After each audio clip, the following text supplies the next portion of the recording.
შესაძლებლობა გაცვლების შეცვალოს ამ გადაწყვეტილების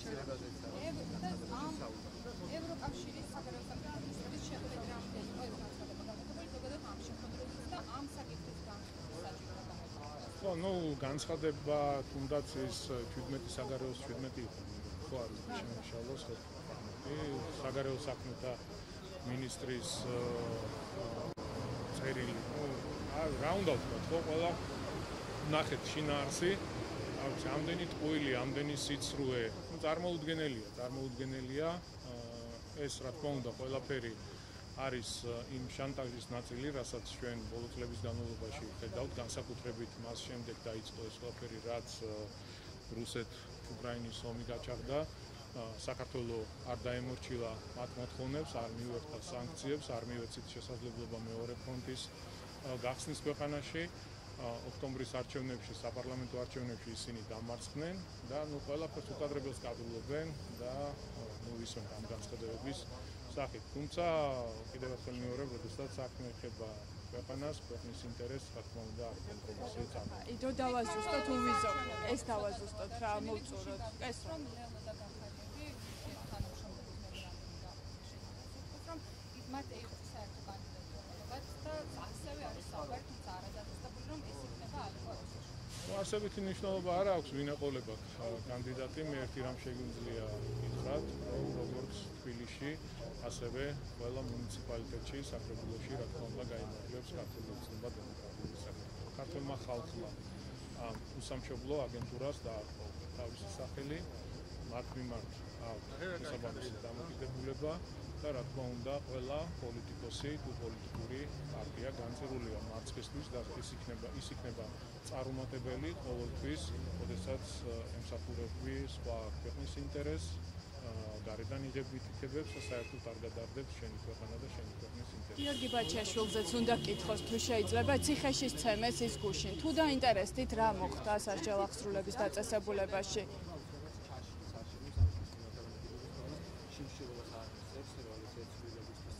ვინ ამბობს ამას?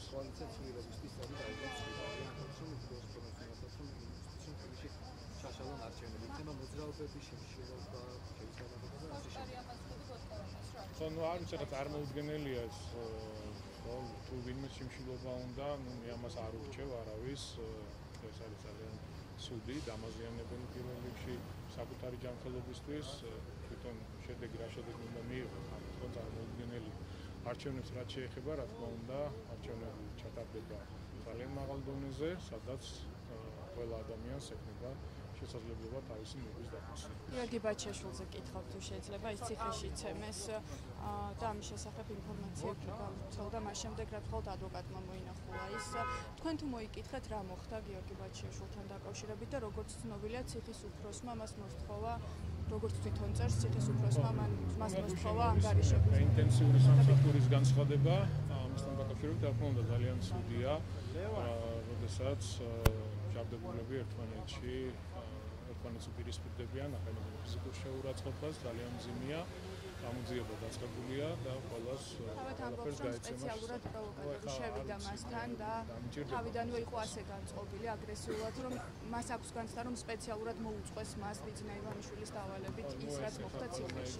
თან კითხვები არ გაქვთ, ერთი კვირა ის მარტო იყო სრულიად სამართლის საკანში. იმაზე მეც ვერაფერს ვერ გეტყვით, რაც უკრაინის 14 მოქალაქე რუსეთში საზღვარზე ჩარჩა, მოლდოვის გამიკვირდათ, მათ უკრაინაში გაბრუნება. ეს ადამიანები არიან ბევრ საქმეში ბრალდებულები, მათ შორის ნარკოტიკებთან დაკავშირებით, ხალხატიურობასთან დაკავშირებით, ასევე მკვლელობის მცდელობა, თუმცა უკრაინა ამ ადამიანებს არ იღებს თავისივე მოქალაქეებს, რას ნიშნავს ეს ფუნქციის როგორ შეაფასებთ? ზოგადად რთულია შეფასებების გაკეთება იქიდან გამომდინარე თუ რა ხდება უკრაინაში. ხო, აი წარმოუდგენელი უბედურება ტრიალებს უკრაინაში, ქვეყანა რომელმაც დაკარგა ძალიან დიდი ტერიტორიები, აქვს უამრავი გარდაცვლილი ჯარისკაცი, მშვიდობიანი მოსახლეობა, განადგურებული ინფრასტრუქტურა. შესაბამისად რაიმე კომენტარის განმარტების გაკეთება მათ გადაწყვეტილებებზე, ქმედებებზე, თუნდაც საკუთარ მოქალაქეებთან მიმართებაში ძალიან მიჭირდა. ევროკომისიისგან თუ მიიღეთ წერილი, ის წერილი რაზეც საუბრობდა კაია კალასი უვიზო რეჟიმის გაუქმებაზე, იმიტომ რომ კონკრეტული პირობები იქნებაო იქ. აი ამ შემთხვევაში თქვენ ხართ პასუხისმგებელი იმაზე, რომ საქართველოს შესაძლოა უვიზო რეჟიმი დაკარგოს იმ პოლიტიკის გამო, რაც აქვს ქართულ ოცნებას. რაც შეეხება ქართული ოცნების პოლიტიკას, კიდევ ერთხელ ვიმეორებ, ჩვენი პოლიტიკა არის ძალიან მარტივი. ვიცავთ ჩვენს ქვეყანას და ქვეყნის ინტერესებს. ჩვენ არავის არ ვებრძვით. როგორ შეიძლება და წარმოუდგენელია, უბრალოდ ჩვენ ვებრძოდეთ ევროპას, ვებრძოდეთ ბრიტანეთს, ვებრძოდეთ ამერიკის შეერთებულ შტატებს. ხო სიგიჟეა, წარმოუდგენელია. უბრალოდ ვიცავთ საკუთარ თავს. როდესაც ხდება იგივე მოწოდებები, ძალიან შეურაცხმელია, როდესაც პრემიერ-მინისტრის კაბინეტში ერთ-ერთი ქვეყნის არ მინდა ვთქვა, წარმომადგენელი მოდის და პრემიერ-მინისტრთან არის ძალიან უხეში საუბარი იმასთან დაკავშირებით, რომ ქვეყანაში გაიხსნას მეორე ფრონტი და ქვეყანა უზრუნველყოფილი იქნება თუნდაც შესაბამისი ტექნიკით. არ მინდა ამ თემაში შევიდეთ. კიდევ ერთხელ ვიმეორებ, ჩვენ ვიცავთ ჩვენი ქვეყნის ინტერესს. არავის ვებრძვით. ისინი ამბობენ, რომ ტყუილია, რასაც საუბრობთ, რომ ვინმე ომში ჩართვას გთხოვდათ, ბატონო. ერთი წუთი, რაზე არის საუბარი?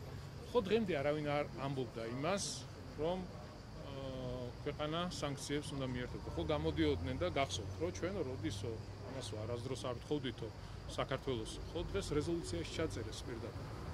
გაველოდოთ, მე არ გამოვრიცხავ, რომ უახლოეს მომავალში ალბათ რეზოლუციას მივიღებთ იმასთან დაკავშირებით, რომ ქვეყანაში მეორე ფრონტი არ გაიხსნა. კანონმდებლობასთან დაკავშირებით, გამჭვირვალობის კანონი, ხო? რომელიც ემსახურება მხოლოდ და მხოლოდ ერთ რამეს, გამჭვირვალობას. იგივე კანონი მოქმედებს ამერიკის შეერთებულ შტატებში, ევროპულ ქვეყნებში.